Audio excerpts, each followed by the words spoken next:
गलतियां हैं, चाहे आरक्षण के बारे में हो या दूसरे नाम के बारे में हो या रिपीट नाम हो रहे हैं या दूसरे सर्टिफिकेट से 3-4 जगहों पे देखा गया कि दूसरे कैंडिडेट के बदले दूसरे कैंडिडेट, या यूँ कहें कि किसी का स्कैन करके कॉपी करके 2 ऐसे केसेज आए हैं जिसमें कि गलत हुआ है। FIR की कार्रवाई की जा रही है।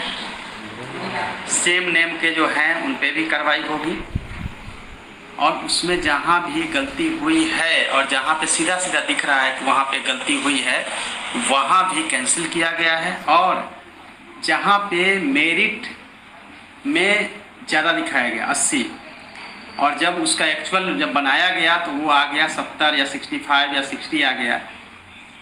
इसका मतलब है कि वहाँ पे मेरिट दिखाया गया कुछ, सिलेक्शन हुआ कुछ, और फिर वो फाइनल मेरिट लिस्ट चयन सूची बनी है उसको भी हम लोगों ने कैंसिल कर दिया है। और वैसे सिचुएशन में जिसमें कि कैंडिडेट की गलती है उसमें केवल उसी जगह पे हमने खाली करते हुए बाकी को ओके रखा है और उस सीट को खाली रखा है। लेकिन जहाँ प्रोसीजरल प्रॉब्लम हुआ है, जहाँ पे नियोजन इकाई द्वारा गलती की गई है, वहाँ पे सीधे सीधे कैंसिल कर दिया गया है। वहाँ पे कोई चांस नहीं है कि उनको एक मौका दिया जाएगा, वो पूरी की पूरी कैंसिल कर दी गई। कैंसिल के बाद सर्टिफिकेट वापस की बात है। सर्टिफिकेट जो है वो सभी जो कैंडिडेट्स हैं वो जाकर प्राप्त कर लेंगे। मंडे तक उनको सभी सर्टिफिकेट प्राप्त हो जाएंगे। जिनको नहीं मिले उनको कॉल किया जा रहा है, उनको सर्टिफिकेट वापस ले लेना है, उनको सर्टिफिकेट मिल जाएगी। सो आई होप कि आप लोग क्लियर हो गए होंगे सर्टिफिकेट के बारे में। अंतिम मेधा सूची दिव्यांग जन सहित इसमें भी मैक्सिमम जिलों ने दे दिया है। जिनका बचा हुआ है आज मैंने VC लिया था, मंडे तक इवनिंग तक सभी के सभी जो फाइनल मेरिट लिस्ट है वो आ जाएंगे सेकेंड राउंड के लिए। यह क्लियर हो गया।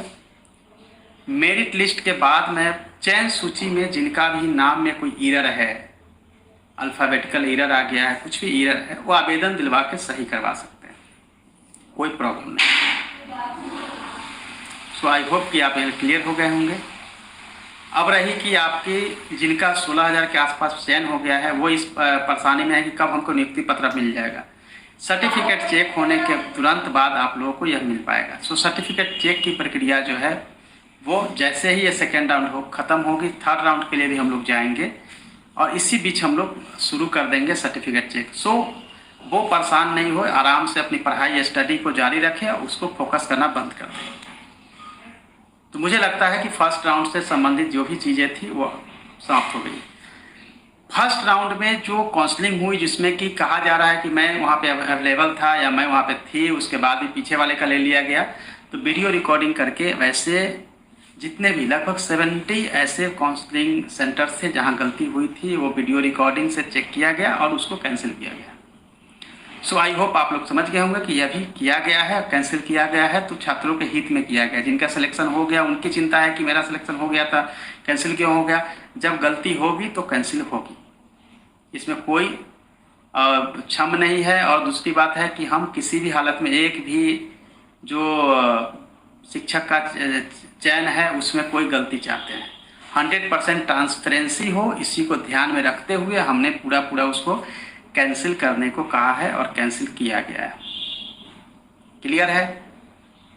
अब जो हम लोग आगे बढ़ने जा रहे हैं जिसमें कि अंतिम मेधा सूची का प्रकाशन किया जा रहा है और अपलोड किया जा रहा है, वैसे भी नियोजन इकाई जिन्होंने अपना मेधा सूची को NIC पे नहीं डाला था उन सब जगहों का भी काउंसलिंग होने के बाद भी कैंसिल हुआ है। उसका रीजन है कि आप सभी को पता ही नहीं था कि अमुक पंचायत में कल काउंसलिंग होनी है और वहाँ पे काउंसलिंग के समय काउंसलिंग लगा के काउंसलिंग कर दिया गया। तो यह जो है वो ट्रांसपेरेंट मैनर में नहीं कहा जा सकता है कि आपने NIC पे नहीं डाला और आपने काउंसलिंग करा लिया। वैसे जगहों पे भी कैंसिल कर दिया गया है और कैंसिल करने का मतलब यह कतई नहीं है कि वो आगे नहीं आएगा। अगले राउंड में ही जब अभी होने जा रहा है उसमें उस सबको शामिल किया जा रहा है, सभी पंचायतों को या ब्लॉक को या नगर निकाय को, तो उनकी काउंसलिंग की जाएगी। लेकिन किसी भी हालत में कोई भी अनियमितता बर्दाश्त नहीं की जाएगी। शिक्षा विभाग का सीधा स्टैंड है और इसीलिए उन सब जगहों पर हम लोगों ने कैंसिल किया है, लेकिन 100% सही होने के बाद ही कैंसिल किया गया है।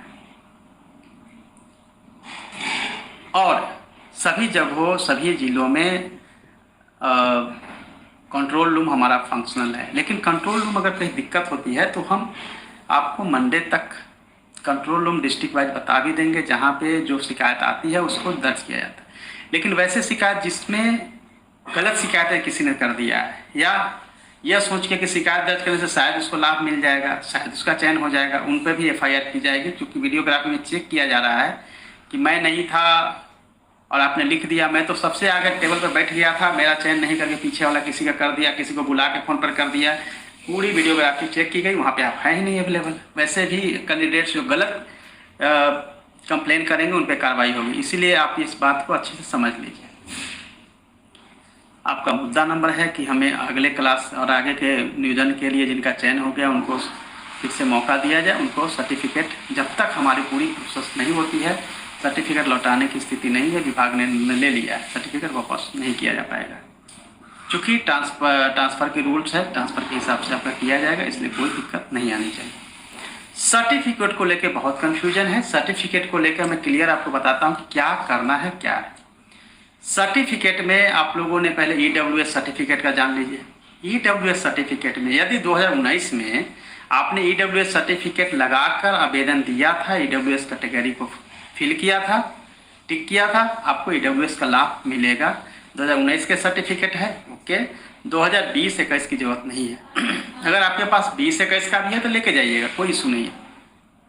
बट ऐसा नहीं है कि आपने 2019 में नहीं किया था। कई कैंडिडेट्स ने लिखा कि 2019 में सर हम नहीं कर पाए थे, अभी मेरे पास है, मेरे पास हो गया है, अब हमको EWS का लाभ मिलेगा। बिल्कुल नहीं मिलेगा, कतई नहीं मिलेगा। 2019 के स्टेटस पे ही ये हो रहा है पूरी काउंसलिंग। तो 2019 की जो स्टेटस है वही मेंटेन होगी, किसी हालत में मेंटेन नहीं किया जाएगा कि ये स्टेटस जो है अभी 2021 के हिसाब से किया जाए। और ऐसे लोग, ये आप लोग भी जानते हैं कि नहीं मिल सकता, फिर भी हमें अगर आप मैसेज करके या व्हाट्सअप करके तंग करते हैं तो कतई आप इस पर ध्यान न दें। और आप लोग बिल्कुल मेनली जो है उस पर फोकस करिए। हो गया, मेरे ख्याल से ये भी हो गया। सर्टिफिकेट को लेकर कि कास्ट का सर्टिफिकेट कोई भी कास्ट का हो, उसके अलावा है नॉन क्रीमी के सर्टिफिकेट को लेकर भी कन्फ्यूजन है। सर्टिफिकेट क्या प्रखंड यानी अंचल लेवल का होगा, अनुमंडल लेवल का होगा या जिला लेवल का होगा? मैं क्लियर बता देता हूं, आपके सभी सर्टिफिकेट जो अंचल लेवल के हैं इशू किए गए सभी सर्टिफिकेट मान्य होंगे। यह निर्देशित किया जा चुका है, इसलिए जरूरी नहीं है कि आपको अनुमंडल लेवल का सर्टिफिकेट होना चाहिए। सो आप लोगों के पास समय भी कम है। जो भी सर्टिफिकेट अंचल लेवल का भी है मान्य है, अनुमंडल लेवल का ठीक है, लेकिन अंचल लेवल से या उसके ऊपर का सभी सर्टिफिकेट मान्य है। क्लियर, आप समझ लीजिए, सर्टिफिकेट के लिए परेशान नहीं। अब सर्टिफिकेट में इशू है कि क्या मेरा सर्टिफिकेट 2019 का चलेगा कि मैं नया नॉन क्रिमिनल बना लूँ 2021 का? नो, 2021 वाला भी चलेगा, 20 वाला भी चलेगा। 2019 के स्टेटस में चेंजिंग नहीं होना चाहिए। अगर 2019 में आप नॉन क्रिमिनल थे और आज भी नॉन क्रिमिनल सर्टिफिकेट आपके पास है, कोई प्रॉब्लम नहीं है। लेकिन 2019 में आप नॉन क्रिमिनल में नहीं थे और आज नॉन क्रिमिनल में है तो स्टेटस चेंज होता है। स्टेटस चेंज नहीं होना चाहिए। दूसरा है कि जैसे आप लोगों का एक इशू और है, कास्ट, इनकम, डोमिसाइल यानी कि रेसिडेंशियल सर्टिफिकेट, आवासीय आपने दिया है, कास्ट दिया है, आप इनकम दिया है, इसके अलावा बनता है नॉन क्रिमिनल सर्टिफिकेट। और चूंकि बहुत सारे नियोजन इकाइयों ने नॉन क्रिमिनल सर्टिफिकेट आपको मांगा नहीं था, इसलिए आपने सबमिट नहीं किया था। लेकिन आज के डेट में आप जो नॉन क्रिमिनल सर्टिफिकेट आपको जरूरत पड़ेगा।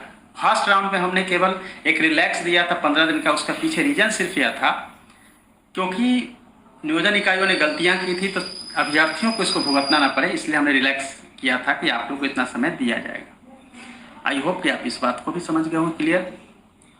सर्टिफिकेट को लेकर एक और दुविधा है कि सर्टिफिकेट को जब हमने देखा नेम में, अल्फ़ाबेट में, सब नेम में, मिडिल नेम में गलती है, फादर्स नेम में खास तौर पे, तो उसमें घबराने की कोई ज़रूरत नहीं है। एफिडेविट देकर आपको सुधार दिया जाएगा। आई होप कि अभी क्लियर हो गया होगा। सर्टिफिकेट की तीसरी कहानी यह है कि कुछ कैंडिडेट्स का कहना है कि मैं अभी अपना मार्कशीट मैंने सबमिट कर दिया है, ओरिजिनल अभी मेरे पास आया, क्या ओरिजिनल लेकर हम जाएं? मार्कशीट सबमिट किया, उस पर आपका हो गया है। मैंने पहले भी जो 3 तारीख को जो हमने इस महीने के जो जारी किया था गाइडलाइन डिटेल्स, उसमें आपने देखा होगा कि हमने कहा था कि प्रोविजनल सर्टिफिकेट है चलेगा, ओरिजिनल सर्टिफिकेट नहीं है it's okay, no problem. But किसी कंडीशन में अगर आपके पास अंक पत्र तो होना ही चाहिए, तो अंक पत्र आपको देना है क्योंकि उसी से मेरिट बनना है। और ओरिजिनल आ जाता है तो आप बाद में सबमिट कर दीजिए। वैसे भी हम लोग अभी आपसे टेट और शैक्षणिक सर्टिफिकेट, डीएलएड बीएड का सर्टिफिकेट ले रहे हैं, लेकिन जब आपका सिलेक्शन हो जाएगा तो सभी का जीरोक्स, सभी का चेक, तो अभी तो हम ले ही लिए हैं सबका, उसका चेक कराना है उसी के आधार पे। तो एक बार हमें, मेरा मकसद सिर्फ यह रहता है कि सर्टिफिकेट ओरिजिनल हो, सर्टिफिकेट सही हो, इसीलिए हम लोगों ने उस लेवल पे सभी सर्टिफिकेट को स्कैन करवा के फिर अपलोड करवाया है ताकि उसका चेक हो सके। सर्टिफिकेट के रिगार्डिंग कोई क्वेश्चन है तो पहले आप लोग पूछ लीजिए, ताकि जो है किसी चीज़ को लेकर बार बार आना, या अलग अलग यूट्यूब चैनल ने अलग अलग चीज़ें आपके सामने परोस दिया है, हर दिन कुछ नया चीज़ लेके आना, क्योंकि उनको हर दिन कुछ कुछ कहना है और आप लोग दिन भर उसी में लगे रहते हैं और दूसरे क्या बोल रहे हैं उसका कोई मतलब नहीं है। जो विभाग द्वारा या मेरे द्वारा बोला जाएगा वही सही है, नहीं तो आपको बहुत तरह की चीज़ें फैलाई जाएगी कि वही स्टूडेंट या कैंडिडेट्स उस सब्जेक्ट में जा सकते हैं जिनका टेट में सब्जेक्ट हो। मैंने पहले सब लेटर निकाल के क्लियर कर दिया है कि 2012 और 2013 में या उसके बाद में जो हम लोगों ने इशू किया था गाइडलाइन, उसी को माने रखा गया है।